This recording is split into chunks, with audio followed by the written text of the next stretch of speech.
Hello বন্ধুরা, তোমরা কেমন আছো? আশা করছি তোমরা খুব ভালো আছো। আমিও খুব ভালো আছি। চলে এসেছি আরও একটা নতুন ভিডিও নিয়ে। ভিডিওটা প্রথম থেকে শেষ পর্যন্ত দেখতে থাকো, আশা করছি ভালো লাগবে। আজকের ভিডিওটা কি বলো তো, আজকে আমার ছোটবেলার কথা বলবো। আমার বাবা মা কিভাবে আমাকে বড় করেছে, আমাকে এদেরকে কত কষ্ট করে বড় করেছে, আর বাবা মা কিভাবে সংসার চালাতো কত কষ্ট করে, সেই সব কথাগুলোই বলবো। তো আগে বলছি যে আমার দুই দাদু, এক দাদু হচ্ছে যে রেলে সার্ভিস করতো। তো ওই দাদু হচ্ছে যে আমরা আলাদা করে একটা বেশ বাড়ি বানিয়েছিল, অনেক বড়। সেই আমরা সবাই একসাথে থাকতাম একটা মাটির বাড়িতে। তো মাটির বাড়িটা না অনেক বয়স হয়ে গেছে, সবাই বেরিয়ে চলে গেছে। সব কাকু টাকু, আমার 5 কাকু সবাই মিলে বেরিয়ে পড়েছে, আর সবাই নতুন নতুন করে বাড়ি বানিয়েছে। আর ওই ওপর থেকে না মাটি বা সিমেন্ট এগুলো না ঝরে ঝরে পড়তো আমাদের গায়ের উপরে। আমাদের থাকাটা খুব রিস্ক, মানে কোন মুহূর্তে কি হবে, দুর্ঘটনা হবে যে বলা মুশকিল। তো সেই জন্য হচ্ছে যে বাবাও ওই ঘর থেকে বেরোতে লাগলো, আর সবাই জায়গা ঘিরে নিয়েছে, ভালো ভালো জায়গা ঘিরে নিয়েছে যে আমি এই জায়গায় করব, আমি ওই জায়গায় করব। আর বাবা তো একটু বোকা একটু ছিল, কি করব, কিছু তো করার নেই। সাধারণ মানে মানুষ, চালাক নয় আর কি, যে যেটা বলবে সেটাই, সবাই তোরা নেই, তারপরে যা পড়ে থাকবে, যা কিছু হবে সেটাই আমার, এরকম ভাবে। বাবা সবার বড়, তো সেই জন্য কোনো দাবি ছিল না এরকম।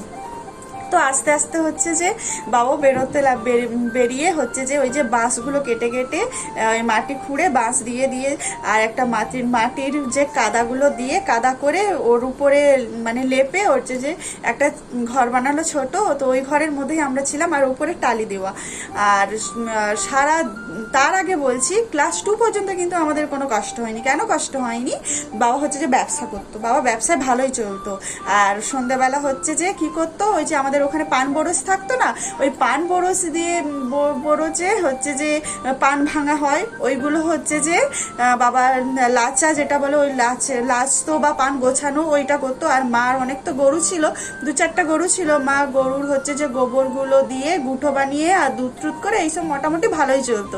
কষ্ট কি জিনিস বুঝতে পারিনি। তো আস্তে আস্তে তারপরে আমাদের কষ্টটা কি জিনিস সেটা বুঝতে পারলাম। এরপরে হচ্ছে যে বাবা যখন মানে আমরা ঘরটা কোথায় করব, আস্তে আস্তে, আর ঘরের জন্য তো টাকাও চাই, সেই টাকাটাও নেই।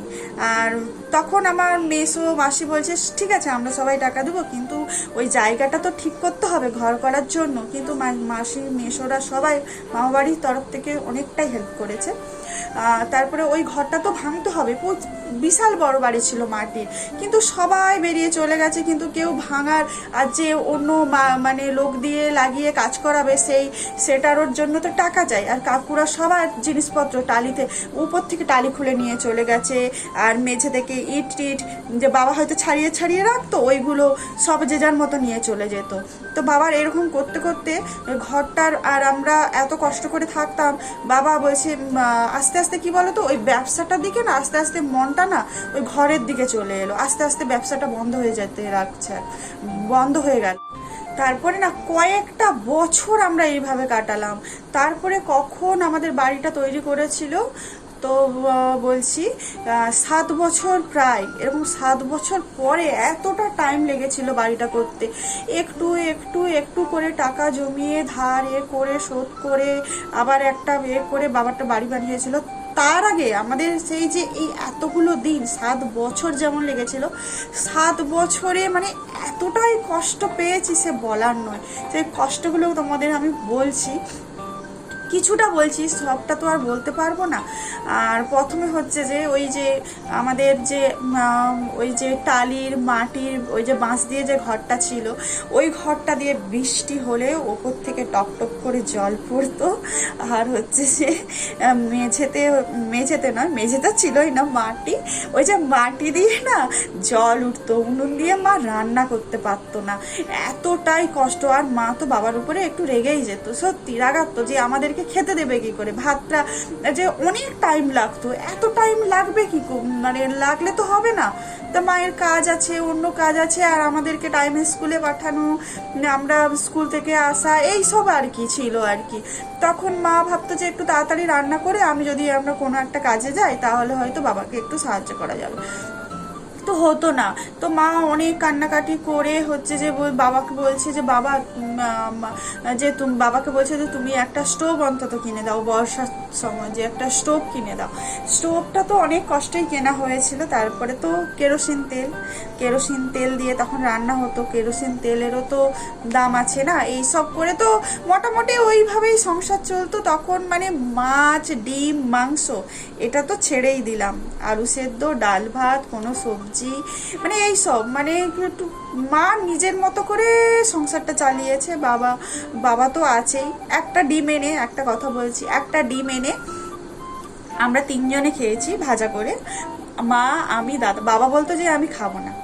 কেন, এখন বুঝতে পেরেছি কেন খাবো না। বাবা বলতো যে আমার খেতে ভালো লাগে না, কিন্তু সেইটা এখন বুঝতে পেরেছি যে কেন খেত না।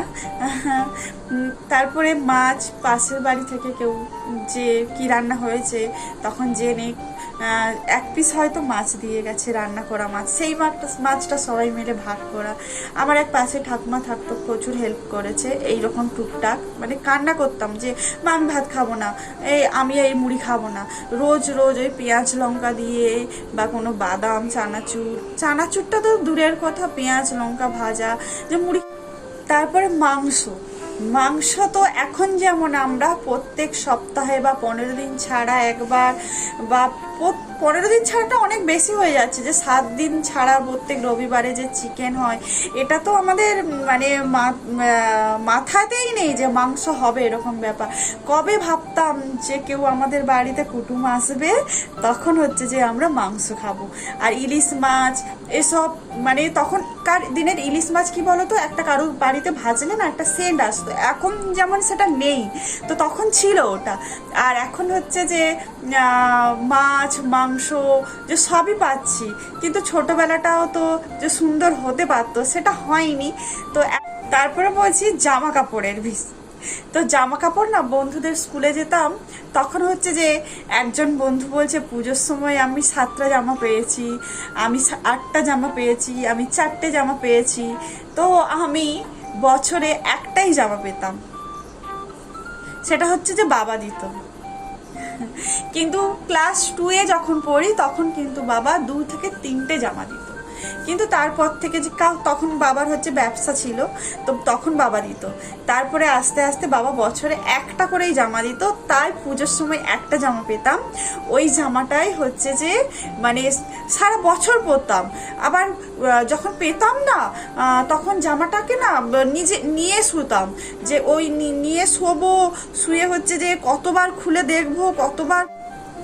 7 থেকে 8 বছর প্রায় ওই রকম ভাবেই চলতে থাকার পরে বাবা অনেক কিছু মানে টাকা জমা করে করে কাজ করে তখন ঘরটা আস্তে আস্তে করে শুরু সেই ছোটবেলা থেকে দেখেই আসছি, ঘর বানাচ্ছে, বিয়ের পর্যন্তও ঘর বানিয়ে মানে ওই কিছুদিন আমার বিয়ের ঠিক কিছুদিন আগে তখন হচ্ছে যে তো মেসো বললো যে আর কতদিন এইভাবে চলবে, যে নিজের টাকায় সম্পূর্ণ ঘর বানানো যায় না, কিছু ধার নিতে হয়। বাবা কিছু ধার করেছিল আর লোন নিয়েছিল, আর মেসো কিছুটা সাহায্য করেছিল, এইভাবে বাড়ির ছাত্রা হয়। তারপরেই আমার মানে বিয়ে হয়। তখন দেখতে দেখতে আমি 12-এ উঠে যাই, পরীক্ষাও হয়ে যায়, তারপর কলেজেও ভর্তি হয়ে। তো বিয়ের পরে বাবাকে আমি বললাম যে বাবা এবারে কাজটা ছাড়ো, এবার মাও বললো যে কাজটা ছাড়ো, আর করার অত ভারী কাজের দরকার নেই, যা আমাদের থাকবে তো সেটাই, নুন ভাত যদি হয় সবাই মিলে নুন ভাত ভাগ করে খাবো, এত কষ্ট করার দরকার নেই। বাবা বলল যে না, নিজের কাজটা নিজেই করব, আর যদি এর থেকে আর ভালো কাজ বা কিছু, আর ব্যবসাটা করার কথাও আমি বলেছিলাম, কিন্তু বাবা চাইছে না যে আর ব্যবসাটা করে। আর বাবা আগে থেকে এত লোন ধার শোধ করতে করতে করতে করতে এতটাই কষ্ট হয়েছে না, বাবা আর কারো কাছে টাকা ধার নিয়ে বা কিছু করে লোন নিয়ে আর ব্যবসাটা করতে চাইলো না। কিন্তু বাবাকে তারপরে বললাম যে বাবা তুমি কাজটা তাহলে ছেড়ে দাও, হালকা কিছু কাজ করো। তো আমাদের গ্রামে না সেরকম হালকা কিছু কাজ সেরকম কিছু নেই, তো এই কাজেই করতে থাকলো। তো এইভাবেই আমাদের সংসারটা চলছে। তারপরে দাদা পড়াশুনো শেষ, বাবা হয়তো টাকার অভাবে দাদা হয়তো ঠিকঠাক পড়াশুনো করতে পারেনি, বা বাবা অনেকটাই চেষ্টা করেছে, অনেকটাই পড়াশুনো করিয়েছে। দাদা তো এখন ভালো কাজবাজও করছে, চাকরিও করেছে, মানে করছে, দাদাকে পড়াশুনো করিয়েছে। হ্যাঁ, দাদার মনের মতো হয়তো আরও চাইছিল আরও কিছু পড়াশুনো করতে, তো দাদা এখনও পড়াশুনো করে নিজের টাকা দিয়ে, নিজে এখনও কিন্তু পড়াশুনো করে, নিজের চাকরির সাথে সাথে নিজের যে যে দাদার ইচ্ছেগুলো এখন পূরণ করছে। তো এখানে আমি ভিডিওটা শেষ করব, আর কিছু বলবো না। এখনও অনেক কিছু কথা আছে যেগুলো বাকি থেকে গেছে, সেগুলো আমার বিয়ে কিভাবে হয়েছে, আর আমার কিভাবে এত কষ্ট করে এই গরিব পরিবার থেকে কিভাবে বিয়ে দিয়েছে, সেই সব কথাও বলবো। তো এখানে ভিডিওটা শেষ করছি। ভিডিওটা ভালো লাগলে অবশ্যই আমার চ্যানেলটা সাবস্ক্রাইব করো, আর আমার তোমার সাথে দেখা হবে আমার পরবর্তী ভিডিওতে। তো টাটা, বাই বাই, তোমরা ভালো থেকো, সুস্থ থেকো।